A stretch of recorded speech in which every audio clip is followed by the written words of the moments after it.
Hello everyone, welcome back to the new video. I'm back with the latest update of ये रिश्ता क्या कहलाता है। So guys, यहाँ पे अरमान और अबीरा की जिंदगी काफी ज्यादा अच्छे से गुजर रही है, बट मेकर्स को ट्विस्ट तो लाना है तो कुछ ना कुछ तो होना है।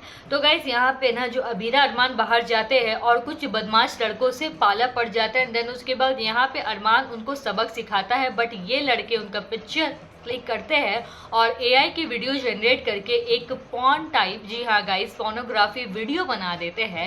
एंड देन उसके बाद जैसे घर वाले देखते हैं बहुत ही ज़्यादा शर्मिंदा हो जाते हैं, बट यहाँ पे अबीरा 1 मिनट में पकड़ लेती है कि ये एक फेक वीडियो है। तो गाइस अब देखते हैं कि अरमान और अबीरा इस सिचुएशन को मिलकर कैसे टैकल करते हैं और इस बदमाश लड़कों को कैसे सज़ा दिलाते हैं। So this is the latest update regarding ये रिश्ता क्या कहलाता है। How much you like the video, let me know in the comment box. Be with me, don't forget to subscribe. तब तक के लिए टाटा, बाय बाय।